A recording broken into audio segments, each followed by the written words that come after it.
Hi, I'd like to talk about Carl Ruggles. Carl Ruggles is an American composer who, perhaps unsurprisingly, is quite well known in the United States, but is not very well known at all in Europe, which I think is quite unfortunate. He's the author of a number of pieces that I think certainly qualify as masterworks, and that should be much more broadly known than they are, including particularly an orchestral piece called Sun Treader, which is possibly his most performed work. But Ruggles is also the author of some very, very fine pieces that unfortunately just are not very well known at all, including Evocations for solo piano. So I'm going to start off by giving a sort of brief introduction to the composer and his work, and then quickly zeroing in on Evocations.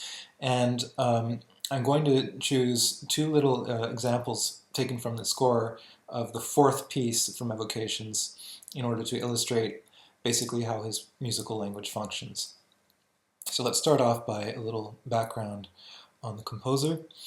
So Ruggles was born in 1874, the same year as Arnold Schoenberg, coincidentally, and died in 1971. So he lived to be 95 years old. But despite that, his creative life was relatively compact, and actually it basically starts in 1919, which is the year he wrote the first piece that he ended up publishing. And everything before that he either rejected or destroyed. So he's actually similar to Varese in this respect, in that we know basically almost nothing about his creative beginnings. After 1943, he continued to compose, but in a drastically slowed down manner, and he didn't really complete very much, and spent a lot of his time, as far as we know, sort of revising earlier works. Ruggles is often historically linked with the sort of group of American hypermodernist composers like Charles Ives, Henry Cowell, Ruth Crawford Seeger, and Edgar Varese. Edgar Varese obviously is French, but he was very close to that circle and lived in America for a good part of his life. Nevertheless, I would certainly say that in a lot of respects, Ruggles is the anti-Ives. Ives had a kind of very spontaneous, sort of collage-like approach to composition, whereas Ruggles is a sort of resolute perfectionist. He took an extremely long time to write his works. His catalog is very, very slim. He published, I think, fewer than 12 pieces over the course of his life. So there's really just a handful of works that are performable. And these pieces were written in a very peculiar manner. In fact, I can't think of another composer that really worked this way. He would work on his pieces sort of one bar at a time and create dozens or even hundreds of variants of each bar.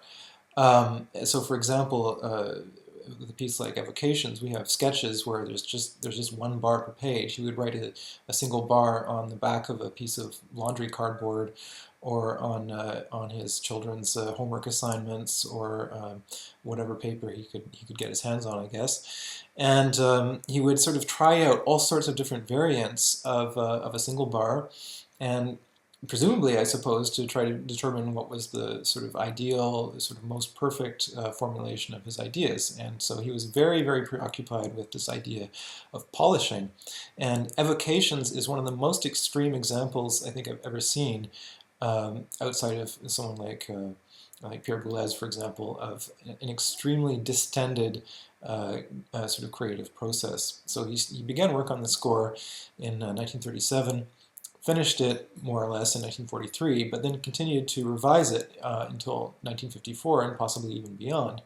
And in fact, he had the project of writing a fifth piece for this cycle, and never actually completely finished that movement. So Evocations, as it stands, is a 4-minute work that lasts for less than 10 minutes in performance. And it conveniently shows us sort of the two main technical features of his music in a very clear manner. If you wanted to be somewhat uncharitable, you could say that Ruggles, in a sense, was sort of a one-trick pony, that he had kind of a very restricted range of materials and sort of technical procedures that he used throughout his career. And perhaps that's true, but if he's a one-trick pony, the one trick is an amazingly good one. And so the two sort of dominant features of his music that I'd like to quickly talk about here are the fact that he often uses, on the one hand, sort of what I would call wave-like forms, which is to say that his phrases are always either ascending or descending. So they'll go up for a bit and reach a peak and then go back down again and then go back up and go maybe a little bit higher and then down and so on and so forth. And so you'll keep reaching these successively higher peaks of sort of expressive intensity in his music until you reach a kind of final apotheosis. So that is actually a technique that is derived from Romantic music, and for all of his insistence on creating a sort of a uniquely American music according to his own procedures that he invented himself and so on, this very clearly relates to late Romantic expressive idioms of composers such as Scriabin or Richard Strauss or Liszt. So the music really stems from the late Romantic period in a sort of a very strong way. Nevertheless, it has a very significant modernist dimension to it, and one of the ways that this is manifested is through the procedure of what certain musicologists have called dissonant counterpoint. So dissonant counterpoint is basically a way of taking the traditional rules of counterpoint and sort of turning them on their heads. So whereas in standard classical counterpoint, consonance is normative, and any dissonances that occur must be resolved according to a set sort of grammar and a number of different procedures. In dissonant counterpoint, dissonance is the sort of standard state of affairs, and if any consonances occur, they must be resolved dissonantly. So that's kind of an interesting thing. In certain respects, his music, harmonically speaking, functions in a similar way to early Webern, in the sense that he tends to exhaust the total chromatic series without repeating pitches before he will have any notes appear a second time. He's somewhat systematic about it in the sense that he generally has a fixed number of pitches that can occur before, of unique pitches that can occur before he will repeat any of them. In some works, that number is 8, and in Evocations, it appears to be 10. So in other words, you'll have 10 different chromatic pitches without any repetition, and then after those 10 have been heard, then you can start repeating pitches again. Let's just have a quick look now at two different extracts from the score, and we can see how they function on a technical level.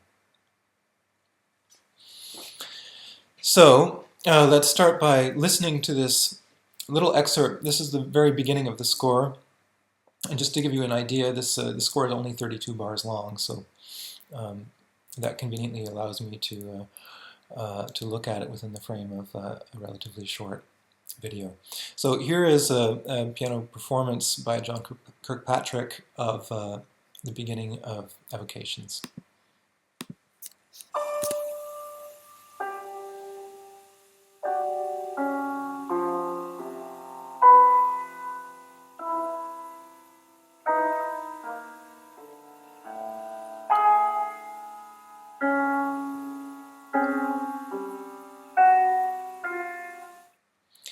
I hate to truncate this beautiful phrase, but it's all in the interest of musical science. So just a few quick things about this. First of all, it's a predominantly harmonic texture. There's no real counterpoint in this excerpt. And we notice also another interesting feature of this music, which is that clearly we have an overall descending shape in each bar. And so we have the same sort of little phrase repeated 3 times, and each time it's repeated, it's transposed down a minor third. And what's interesting is that, so obviously within each bar we have a descending shape, but on a larger sort of macro level, across the 3 bars, we also have an overall descending shape. In other words, the principal pitches here that are doubled at the octave, so D, B, A flat, and then the final F that we eventually land on, that's also a sort of overall descending shape. So it's vaguely fractal-like in the way that that functions. There's a very fastidious kind of notation that Ruggles uses here, where he indicates the resonance of pitches that holds over through the use of the pedal. There's also a couple of other interesting features here, which is that he uses the diamond note head notation to indicate keys on the piano that are depressed silently, so that you'll get some sympathetic resonance when the instrument is played. And that's something that you also get in the Schoenberg piano pieces. And then these chords here that he writes with smaller note heads, as far as I can tell, he does that simply in order to emphasize the fact that they are meant to be played more softly than the others, as a kind of echo or resonance effect. So there's a very beautiful and subtle use of piano resonance in this piece. So I'd like to have a look at how this little phrase is actually constructed. And if you take the notes down, the pitches, and just sort of boil them down to their simplest possible presentation, you notice something interesting about it rather quickly, which is that we have a sort of sequence of dyads, of perfect fifths. So D, G, F sharp, C sharp. Well, that's a perfect fourth, but it's also an inverted perfect fifth. F natural and C natural. So I've just laid them out here as a sequence of fifths, and we can see that they are just sort of chromatically sliding downwards. And that's actually rather interesting how that functions, because we don't particularly hear it that way when we listen to the piece. We have again a sense of descending motion, but we don't really understand the underlying construction. And the other thing about that is that I mentioned earlier that we have these sort of principal pitches, D, B, A flat, and then the final F, which is sort of led down to chromatically by means of a little appoggiatura here. If you take those four pitches and see what sort of overall shape they spell out, well, it's a diminished seventh, just a diminished seventh chord. So as you will certainly remember, the diminished seventh chord is a harmonically ambiguous chord that it's not always clear which direction it's going to turn in, and so that's a very useful chord in sort of tonal contexts in order to lead to a modulation or to go into any direction, and it's inherently ambiguous. So he's using this sort of overall outline of a diminished seventh in sort of conjunction with these chromatically sliding fifths, and the sort of net result of all of this is that it prevents any sort of harmonic pole or any sort of harmonic stability from ever forming. So we're in a music that's sort of constantly sliding and constantly sort of changing in a very ambiguous and interesting manner. So let's just have a listen to my little reduction here, just to have maybe a clearer idea of how this works.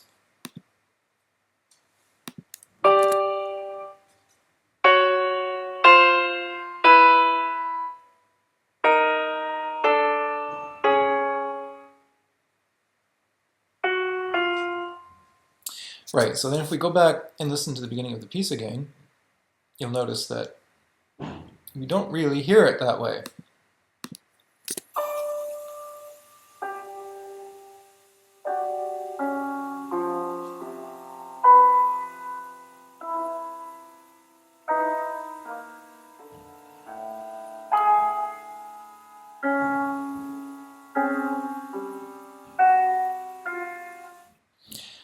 And the reason I would say that we don't hear this as a sequence of chromatically sliding fifths is because he's constantly moving the pitches around in different registers.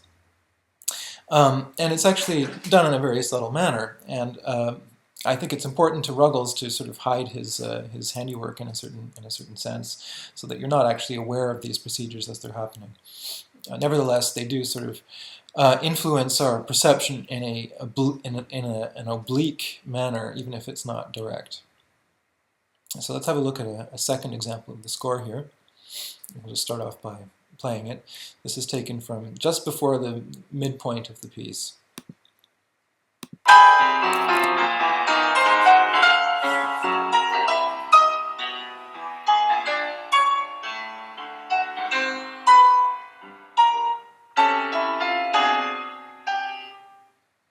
Right, so there's some significant differences and similarities with what we heard previously.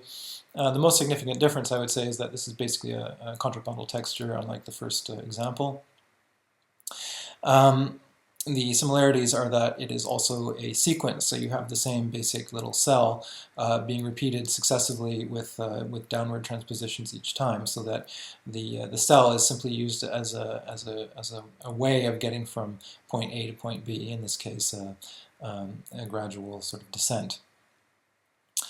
Now, I mentioned that this is a contrapuntal texture. We basically have two lines, and the left hand and the right hand of the piano are sort of imitating each other in a quasi-canonic manner. If we sort of boil this down again to the sort of simplest presentation of the pitch content, let's just have a look at how this works. We quickly see that there's really only two intervals being used in this passage. So you have a perfect fifth here, G, C, and then C, F sharp, which is a diminished fifth. So those are the two intervals. And then we just have this sort of same cell repeated again and again, each time transposed down a whole step. And you see it also in the left hand, but staggers, so the two voices are rhythmically independent. And so what's interesting is that we actually have a complete whole step, whole tone stepwise progression here. So we have a G, F, E flat, D flat, C flat, and A. And if we were to continue this sequence, we would end up back on the G again, and that is the point at which the phrase sort of stops and turns into something else. So the interesting thing about this also is that it allows me to illustrate my point about how Ruggles tends to restrict himself to 10 chromatic pitches before he starts again and repeats any. And indeed, if you look at this passage, you just take the first 10 notes here. So these three groups of three up to here, this D flat here. We have 10 different chromatic pitches. So F, G flat, E, G natural, C, F sharp, E flat, A flat, D, D flat. And then after the 10th pitch is reached, we have here G flat in the left hand in the second bar, which is the first repeated pitch, because we've already heard it here as an F sharp. So that's a different enharmonic spelling of the same pitch. And that also happens actually in the previous example. I'll just quickly point that out as well. We mentioned that we have these perfect fifth dyads, which are chromatically sliding downwards. And after 5 of these dyads, obviously we've reached 10 pitches, 10 different pitches, and then it starts over again. So in the sequence after that, we have a D natural, which is the first pitch to be repeated, and it appears here at the very, very beginning of the series. So he actually uses this this method with a fair degree of rigor, but it's one that is relatively flexible. So that's a technical feature that is very, very characteristic of his music. So one other quick thing about Ruggles is that he elaborated his music and his musical technique basically in isolation. He claimed not to have any particular familiarity with recent European music. Whether that's true or not, I have no way of knowing, but it certainly appears as though that's the case. And again, he seems to be taking this sort of expressive idiom of late Romantic music and sort of subjecting it to his own sort of invented harmonic language. And the result of that fusion is extremely personal, extremely interesting, very, very, very expressive, and often extremely powerful. And if you haven't already heard Sun Treader for orchestra, you must listen to this piece. It's a great, great work. So I hope that this has sort of elucidated some aspects of Ruggles' music. And I would strongly encourage anyone to listen to his complete works. It takes really only a little bit more than an hour to do so, and it's a good use of your time. Bye for now.